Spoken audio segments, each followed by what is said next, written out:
누가복음 10장 38절부터 42절 같이 읽습니다. 저희가 길 갈 때에 예수께서 한 촌에 들어가심에 마르다라 이름하는 한 여자가 자기 집으로 영접하더라. 그에게 마리아라 하는 동생이 있어 주의 발 아래 앉아 그의 말씀을 듣더니 마르다는 준비하는 일이 많아 마음이 분주한지라. 예수께 나아가 가로되 주여 내 동생이 나 혼자 일하게 두는 것을 생각지 아니하시나이까. 저를 명하사 나를 도와주라 하소서. 주께서 대답하여 가라사대 마르다야 마르다야 네가 많은 일로 염려하고 근심하나 그러나 몇 가지만 하든지 혹 한 가지만이라도 족하니라.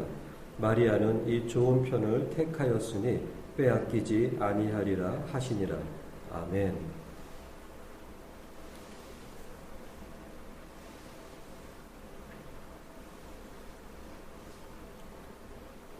오늘 본문의 말씀은 또 아주 매우 유명한 말씀입니다. 마르다와 마리아 그리고 그들의 오라비인 라사로가 있습니다. 3남매입니다. 여기 38절에 보게 되면 저희가 예수님과 제자들이 길 갈 때에 예수께서 한 촌에 들어가시며 이렇게 나와 있습니다.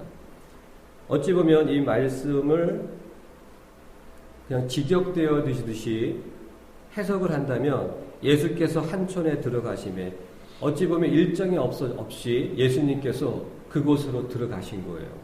일정이 있던 그러한 방문이 아닌 것입니다. 근데 그곳이 어디냐면 한 촌이라고 나와 있는데 베다니입니다. 베다니에 대해서 잠깐 말씀을 드리겠습니다. 베다니는 감난산의 남쪽으로 좀 끝자락에 있는 마을입니다. 그리고 예루살렘으로부터는 대략 한 5km 정도 떨어져 있는 그 거리에 있는 마을입니다. 그런데 이 베다니는 그 당시 예수님 당시에 아주 사람들이 천대하고 그리고 좀 멸시했던 마을입니다. 그 이유가 무엇이냐면 문둥이들이 모여서 사는 지역이기 때문입니다. 마태복음 26장에 보게 되면 베다니의 문둥이 시몬 이런 말이 나와요. 예수님께서 그런데 그 베다니의 문둥이인 시몬이 예수님을 위하여 잔치를 베풀 때에 예수님이 가셨어요. 문둥이 집에 들어가신 거예요. 근데 이 베다니는 그러한 이유로 인해서 사람들에게 배척당하고 멸시당하고 그리고 천대받았던 그러한 마을입니다. 그런데 역설적으로 보게 되면 이 베다니는 베다니라는 그 이름 자체가 베트와 그리고 테헤라라고 하는 그 두 단어의 합성어예요. 베트는 잘 아시는 것처럼 집이란 뜻입니다. 그리고 테헤라는 무화과 나무 열매를 뜻합니다. 그래서 이 베다니라는 마을의 그 의미는 무화과 나무의 집이란 뜻이에요. 어찌 보면 성경학자들이 왜 베다니가 되었을까 이렇게 해석을 합니다. 문둥병자들이 모여서 사는 곳 그리고 일반적인 정상적인 사람들도 모여 사는 곳, 얼마나 살기가 힘들었으면 정상적인 사람들이 그 마을로 와서 살게 되었을까. 결국 그 베다니에 와서 살게 된 사람들은 어찌 보면 사연 많고 살기가 너무 힘들어서 결국 그것까지 와서 살게 된 사람들이라고 합니다. 자, 베다니가 베다니 된 그 이유에 대해서 이렇게 성경학자들이 이야기를 합니다. 너무 먹고 살기 힘들어서, 그리고 문둥병자들이 할 수 있는 게 뭐가 있겠어요. 결국 무화과 나무를 재배했다고 합니다. 그런데 무화과 나무 재배가 무척 잘 돼서 그 지역이 무화과 나무의 마을이 되어버린 거예요. 그래서 그곳을 베다니로 불렀다. 그래서 그곳이 베다니가 되었다. 이렇게 말을 합니다. 말에서 그 이름에서 잘 알 수 있는 것처럼 이 베다니는 무화과가 굉장히 많이 열리는 지역입니다. 그리고 그 옆에 예루살렘을 가다 보면은 또 한 마을이 하나 또 있어요. 벳바게라고 하는 마을이 있습니다. 벳바게는 역시 그 마을 이름을 좀 이렇게 좀 해석을 해보면 베트와 그 파게라는 단어의 합성어예요. 이 베트는 역시 집이고 파게는 또 무화과 나무입니다. 그런데 이 파게는 이 테헤나하고는 좀 다르게 파게는 아직 덜 익은 무화과 나무 열매란 뜻이에요. 나중에 제가 이 벳바게와 그리고 베다니에 대해서 좀 중점적으로 말씀을 전할 겁니다. 벳바게 역시 덜 익은 무화과 나무의 집, 그런 뜻입니다. 그런 것처럼 이 베다니와 그리고 벳바게 그 주위 일대가 무화과 나무가 아주 무성했던, 재배가 아주 왕성했던 지역입니다. 제가 드리고자 하는 말씀은 이것입니다. 무화과는, 그리고 무화과 나무 열매는 이스라엘과 그리고 하나님과의 백성의 관계를 나타냅니다. 무화과 나무는 이스라엘이에요. 그 열매는 하나님과의 관계의 상태를 이야기합니다. 예레미야 24장 말씀에 보게 되면 이런 말씀이 있어요. 뭐냐면 하나님께서 예레미야에게 두 광주리에 있는 무화과 나무 열매를 보여주십니다. 예레미야 어떠냐? 그랬을 때 예레미야가 하나님께 이렇게 답변을 합니다. 하나님, 한 광주리는 좋은데 너무 좋습니다. 극히 좋습니다. 그런데 한 광주리에 있는 이 무화과는 악합니다. 근데 극히 악해서 먹을 수가 없습니다. 그렇게 이야기를 하고 있죠. 결국 그 열매라고 하는 그것은 하나님과 이스라엘 백성들 간의 관계의 상태를 이야기하고 있는 것입니다. 베다니, 문둥병자가 있는 곳, 그리고 세상에서 천대받고 멸시받고 너무나 살기 힘들어서 결국 흘러 이곳까지 들어오게 된 사람들이 모여있는 곳, 그곳이 베다니입니다. 이걸 아십니까? 성경에서 예수님의 그 공생애의 그 삶에서 예수님이 직접적으로 그들을 사랑하셨다라는 표현을 쓰고 있는 그 대상이 아주 적습니다. 물론 예수님은 모든 사람을 사랑하셨지만 성경에 그들을 사랑하셨다, 이런 표현은 딱 4사람뿐입니다. 첫 번째는 부자 청년이에요. 마가복음 10장에 보게 되면 예수님께서 그를 사랑하여 내 모든 소유를 팔아서 가난한 자에게 나눠주고 나를 따르라, 이렇게 직접적으로 말씀하셨어요. 하지만 소유가 너무 많아서 부자인지라 고민하고 떠납니다. 그리고 요한복음 11장에 보게 되면 예수님께서 그 마르다와 그 동생과 그들의 오라비 나사로를 사랑하셨더라, 이렇게 나와 있어요. 이해가 되십니까? 무슨 의미입니까? 베다니, 그것은 세상으로부터, 어찌 보면 세상으로부터 동떨어진 곳, 세상에 있지만 세상 사람들에 의해 분리되어지고 동떨어지고 멸시받고 천대받는 그곳에 있는 사람들을 예수님께서 사랑하셨다고 말씀하고 계십니다. 아까 서두에 말씀드린 것처럼 마태복음 26장에 베다니의 문둥이 그 시몬이 잔치를 베풀었다고 나와 있습니다. 바로 거기에 예수가 계신 거예요. 문둥병자는 모든 사람들이 다 천대하고 심지어는 마을에 들어오지도 못하게 합니다. 마을에 들어오면 돌로 쳐 죽였어요. 그러한 문둥이의 시몬이 잔치를 베풀었을 때에 아주 기쁜 마음으로, 어찌 보면 예수님을 위한 마지막 잔치였습니다. 그리고 예수님은 예루살렘에서 십자가에 못 박혀 죽임을 당하시죠. 그 문둥이 집 시몬의 그 잔치를 베풀었던 그 장소에 아주 놀라운 예배가 이루어집니다. 무엇입니까? 바로 마리아가 예수님께 향유를 본 장소가 바로 문둥이 시몬의 집이었고, 그 집이 있는 그곳이 바로 베다니였습니다. 마을 베다니, 사람들에 의해 멸시받고 소외당함으로 세상에 있지만 세상에서 분리되어진 그곳을 예수님께서 찾아가신 거예요. 말씀해 보면 예수님께서 뭔가 흐름과는 다르게 마치 대통령이 어떤 일정에 따라 움직이다가 갑자기 일정에도 없는 어떠한 장소를 방문하는 그러한 사건들이 몇 군데가 있어요. 그것이 그 중에 하나가 바로 이 베다니입니다. 그래서 38절에 길 갈 때에 예수께서 한 촌에 들어가심에 이렇게 나와 있는 거예요. 마르다라 이름하는 한 여자가 자기 집으로 영접하다가, 마르다는 그 베다니 마을에서 그렇게 잘 사는 사람이 아니에요. 부유한 사람이 아닙니다. 그럼에도 예수님을 영접하고 예수님을 대접하기를 원했습니다.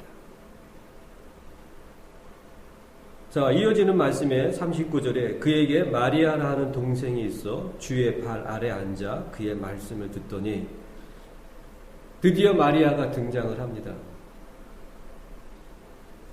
앞서 드리고 싶은 말씀이 있는데 무엇이냐면, 우리 성도들이, 교인들이 말씀을 읽고 특히 이제 이 사복음서에 대해서 말씀을 읽을 때에 이 마리아는 이 사복음서에만 등장을 합니다. 지식을 추구할 때에는 마리아가 잘 보이질 않아요. 교리, 성경 공부, 즉 공부, 지식, 교과서적인 지식을 위한 성경 공부를 할 때에는 마리아가 잘 보이질 않습니다. 그런데 기도를 하고 말씀으로 살기 위해 몸부림치고 말씀이, 이 기도가 성품이 되어지면 되어질수록 마리아가 보입니다. 이것을 설명해 줘도 이 말이 무슨 의미인지 모릅니다.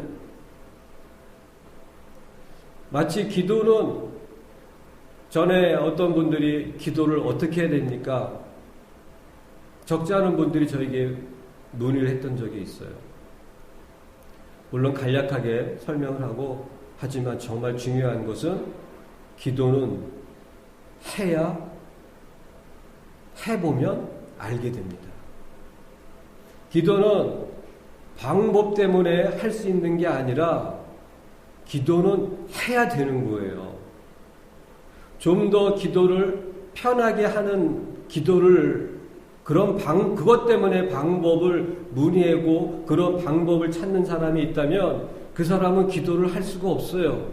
기도를 하다가 중간에 포기하게 되고 멈추게 됩니다. 기도는 해도 되고 안 해도 되는 선택사항이 아니고 필수사항이에요. 기도하라고 하신 거예요. 기도에 항상 힘쓰라고 말씀하신 거예요. 너희는 항상 기도함으로 깨어 있으라, 이렇게 말씀하고 계시는 거예요. 예수님께서도 그렇고 바울 사도께서도 그렇고 정말 쉬지 말고 기도하라고 말씀하고 계시지 않습니까? 성령 안에서 무시로 기도하라고 말씀하고 계시지 않습니까? 기도에 항상 힘쓰며 기도에 감사함으로 깨어 있으라. 이 기도에 대한 말씀을 성경에서 뽑아낸다면 수도 없는 말씀, 결국 그 기도의 그 수도 없는 말씀들이 가리키고 있는 핵심과 그 결론은 무엇이냐면 쉬지 말고 기도하라고 하는 것이에요. 기도는 해야 되는 거라고 말씀하고 계시는 거예요. 그런 것처럼 말씀이 성품이 되어지면 말씀이 성품으로 이해가 될 때가 와요. 머리에서 이해되는 것이 이제는 심정으로 이해되는 때가 와요. 그러면 말씀이 생명으로 보이고 그 말씀이 예수구나. 온 우주 만물을 하나님께서는 능력의 말씀으로 붙잡고 계신다고 히브리서 1장에 나와 있죠. 세상이 말씀으로 보입니다. 그래서 생각과 태도와 모든 삶의 기준이 오직 진리가 되는 거예요. 갈수록 진리가 되는 거예요. 그렇기 때문에 바울 사도가 고린도 후서 13장 말씀에 결론적으로 이렇게 말씀하고 계십니다. 우리는 진리를 거스려 아무것도 할 수 없으며 오직 진리를 위할 뿐이니라.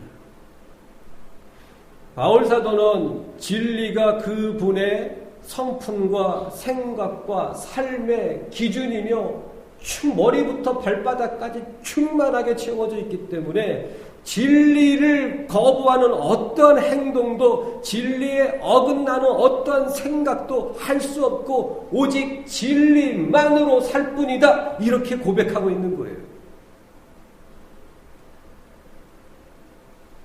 그것이 바로 예수의 모습인 것이죠. 진리가 말씀이 성품이 되어지는 것, 그것이 예수의 형상을 본받는 삶입니다.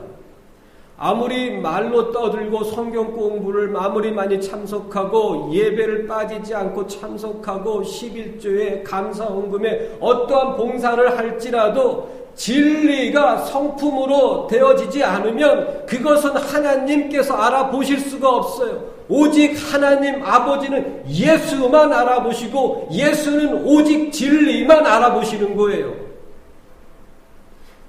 말씀이 성품으로 되지 않으면 죽었다 깨어나도 들림받지 못합니다. 절대적입니다. 회개의 증거가 무엇입니까? 말씀이 성품으로 되어 가고 있는 거예요. 말씀이 성품이 되어지고 말씀이 기준이 되어지기 때문에 범사의 부족함을 깨닫는 거예요. 예수가 있는 사람과 예수가 없는 사람의 차이는 무엇이냐면, 예수가 없는 사람은 자기가 뭔가 하고 있는 것 같은 거예요. 하나님께 뭔가를 드리고 있는 것 같은 거예요. 그래서 자기가 자랑스러운 거예요. 겸손한 척 의시되는 거예요. 온유한 척 잘난 체를 하는 거예요. 겸손한 척 사람들을 누르는 거예요. 왜냐하면 자기에게는 사람들에게 보여줄 수 있는, 눈으로 보여지는 결과가 있기 때문에 그런 거예요. 하지만 예수가 있는 사람은 아무리 해도 부족하기 때문에, 그 부족함 때문에 주님 앞에 겸손해지고 주님 앞에 두렵고 떨림에 있는 거예요.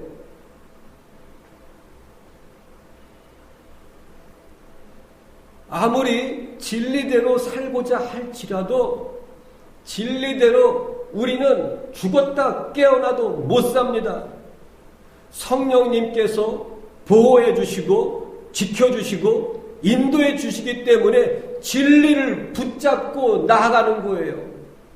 우리 힘으로 되는 게 아니에요. 절대적입니다. 믿음은 무엇이냐면 진리로 살기 위해 결단하고 그 결단을 포기하지 않고 지키고 끝까지 진리를 붙잡는 거예요. 그때 성령님이 도와주신단 말입니다.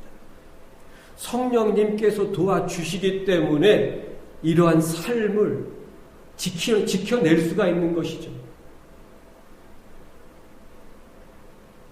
마리아가 보이길 정말 축복합니다.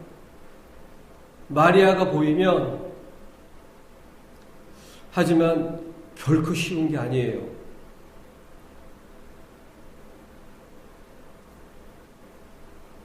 마리아를 그냥 수박 겉핥기식으로 얘기하는 저 역시 아마 그런 사람일 수도 있겠죠.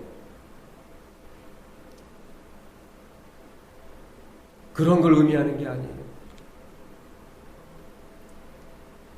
예수가 충만하게 채워지면 채워질수록 이 사복음서가 마리아에 대해서 표현하고 있는 성경 구절들은 지극히 적어요. 하지만 그 지극히 적은 성경 구절 안에 예수의 마리아를 향한 사랑이 보입니다.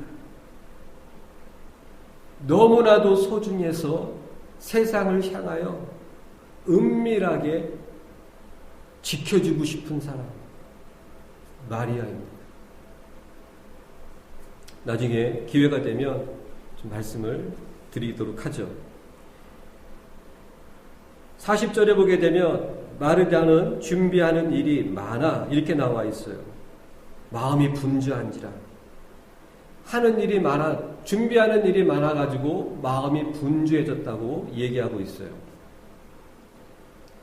하지만 성경은 잠언 4장에 보면 이렇게 이야기하고 있습니다. 진리는 이렇게 얘기하고 있는 거예요. 무릇 지킬 것보다 더욱이 마음을 지킬지니 생명의 근원이 이에서 남이니라. 마음이 생명의 근원이 시작되는 곳입니다. 그렇기 때문에 마음을 지키라고 말씀하고 계시는 거예요. 빌립보서 4장 말씀해 보게 되면 너희는 아무것도 염려하지 말고 오직 너희 구할 것을 감사함으로 모든 기도와 간구로 너희 구할 것을 감사함으로 하나님께 아뢰라. 그리하면 너희는 아무것도 염려하지 말고 오직 모든 것에 그 모든 기도와 간구로 너희 구할 것을 감사함으로 아뢰라. 그리하면 하나님께서 응답하시리라. 이것이 우리가 원하는 진리입니다. 우리가 원하는 말씀은 그거예요. 아무것도 염려하지 말라고 하셨어. 너희 구할 것을 모든 기도와 간구로 너희 구할 것을 감사함으로 아뢰라고 그랬어. 그러면 응답해 주신다. 그게 아닌 거예요. 진리는 그게 아니에요. 인간이 원하는 진리는 그러면 응답해 주시리라 이지만 하지만 하나님이 주시는 진정한 진리는 그게 아니에요. 하나님의 평강이 이겁니다. 하나님의 평강이 그리스도 예수 안에서 너희의 마음과 생각을 지켜주시느니라. 마음을 지켜주시는 것이 하나님의 응답입니다. 생각을 지켜주시는 것이 하나님의 응답입니다. 왜? 생명의 근원이 이 마음과 생각에서 나기 때문에 이 마음과 생각을 지켜주시면 다 되는 거예요. 하지만 인간은 예수가 없는, 예수를 부르짖지만 예수가 없는 사람은 응답해 주시옵소서 그거예요. 이 모든 것들을 더하여 주시옵소서. 이 사업을 축복하여 주시옵소서. 문제 해결해 주시옵소서. 자녀들의 부유하고 편안한 미래를 보장해 주시옵소서. 그것이 응답이라고 원하고 있는 거예요. 그것이 그들이 원하는 응답인 거예요. 하지만 하나님이 주시는 응답은 그게 아니에요. 그리스도 예수 안에서 너희의 마음과 생각을 지켜주시리라.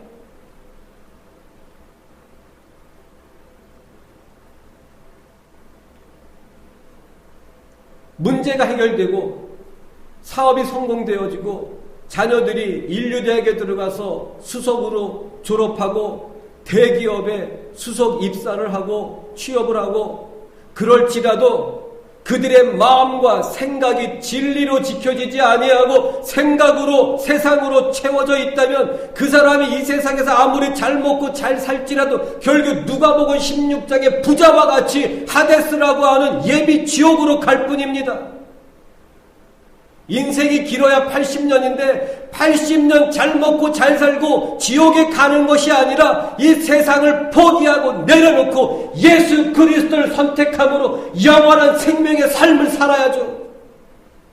그것 때문에 예수가 십자가에 못 박혀 죽으시고 그것 때문에 아버지가 아들을 십자가에 못 박아 죽이신 거예요. 이 세상을 잘 먹고 잘 살게 하기 위해서는 아들을 십자가에 못 박아 죽이실 필요가 없어요. 예수를 죽이지 않아도 세상적인 축복 하나님이 주시고도 남아요. 하지만 예수를 십자가에 못 박아 죽이신 그 이유는 이 세상을 잘 먹고 잘 살게 하기 위한 것이 아니잖아요. 그런데 예수가 없는 교인들은 그걸 원하고 있는 거예요. 생각을 지켜주시는 것, 마음을 지켜주시는 것, 그것이 하나님께서 우리에게 주시는 최고의 축복인 거예요. 우리 안에 있는 예수를 지켜주시는 거예요. 내 생각 안에 있는 진리, 예수를 지켜주시는 거예요. 그것보다 더 큰 축복이 어디 있단 말입니까? 그것보다 더 위대한 보물이 어디 있단 말입니까? 결국 보물을 눈앞에 두고 쓰레기를 휘젓고 있는 거예요.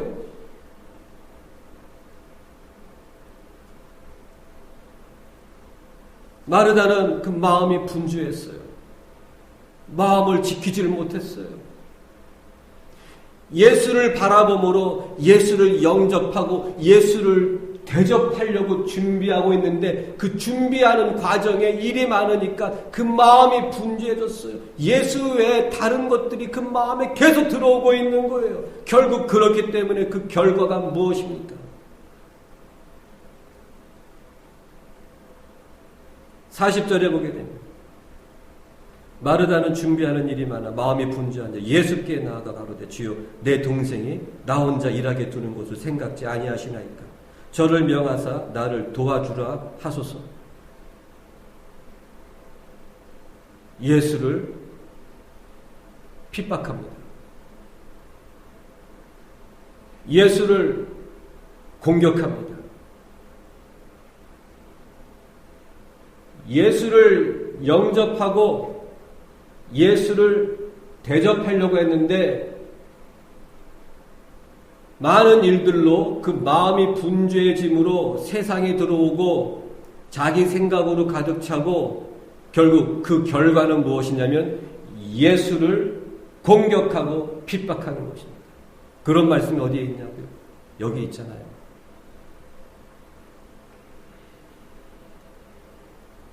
여기 나와 있잖아요. 마르다가 동생에게 가서 마리아야 나를 도와다오. 그게 아니에요. 예수를 찾아갑니다. 예수에게 가가지고서 어찌하여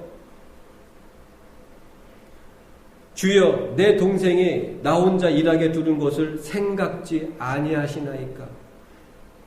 예수 선생님이여 지금 내가 얼마나 바쁜지 눈으로 보고 계시지 않습니까? 어찌하여 이렇게 바쁘고 힘든 나를 생각지 아니하십니까? 지금 예수께 나아가는 그 이유가 자기 중심적인 마음으로 나아가는 거예요. 마리아에게 직접 가서 마리아야 나를 도와다오 할 수 있음에도 예수께 가가지고 직접 그런 식으로 얘기하는 겁니까? 아니 생각이 있는 사람이라면 나의 동생에게 말하여서 마리아야 지금 네 언니 마르다가 저렇게 바쁘지 않니? 좀 가서 도와줘야 되는 거 아니겠니? 그것이 상식 아닙니까? 이런 식으로 부드럽고 겸손하고 온유한 척 예수를 핍박하고 있는 거예요. 자, 그렇지 않습니까? 지금 현대교인들이 어떻습니까? 겉으로 보기에는 온화하고 부드러운 말을 하고 겸손한 모습을 나타내죠. 그런데 그 안에 예수가 없다면 무엇입니까? 결국 자기로 가득 차 있는 거예요. 자기로 가득 차 있다라는 건 뭡니까? 세상으로 가득 차 있는 거예요. 그런 사람들이 어떤 말과 어떤 행동을 할지라도 결국에 예수를 대적하고 있는 말이며 행동이 될 것입니다. 왜? 말을 할지라도 그 안에 예수가 없고 진리가 없기 때문에. 죄가 무엇인지 아십니까? 가증한 것이 무엇인지 아십니까? 진리를 얘기하는데 진리가 없어요. 진리를 예수를 벗어난 모든 것들이 죄이고 가증한 것입니다.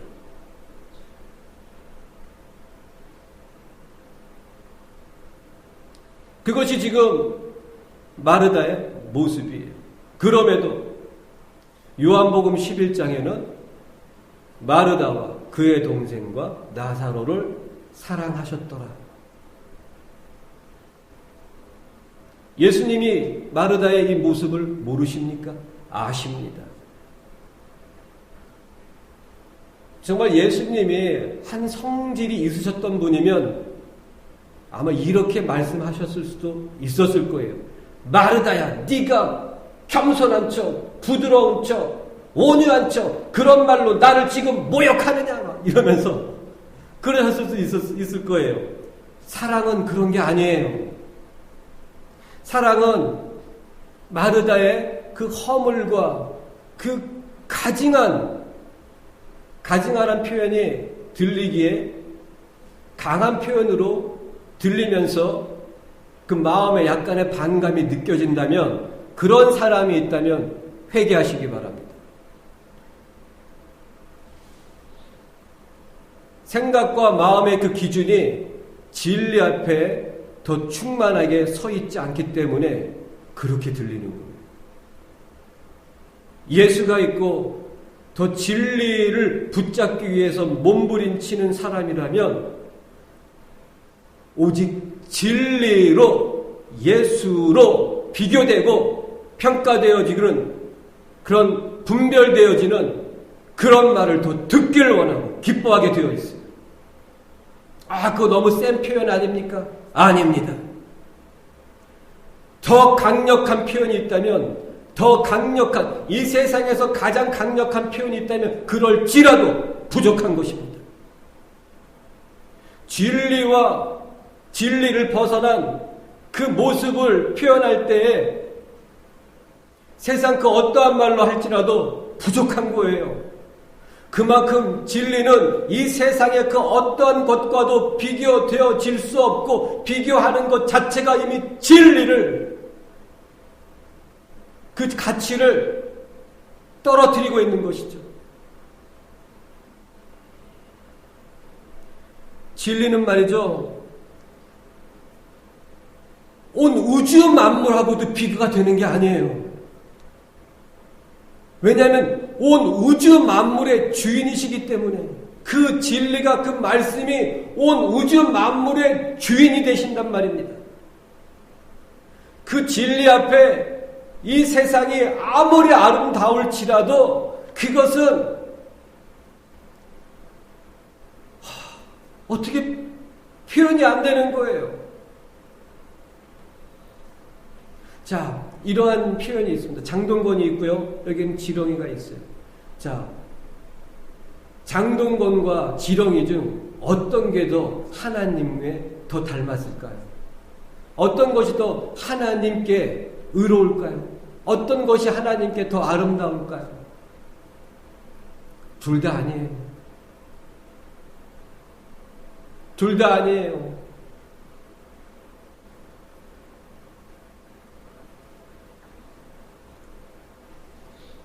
마르다는 겸손한 척, 온유한 척, 부드러운 척.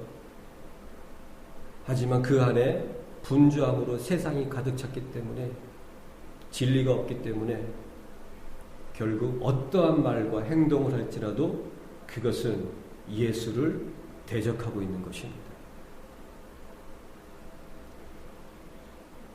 다음 말씀은 이어서 다음 주에 말씀을 전하도록 하겠습니다. 기도하겠습니다.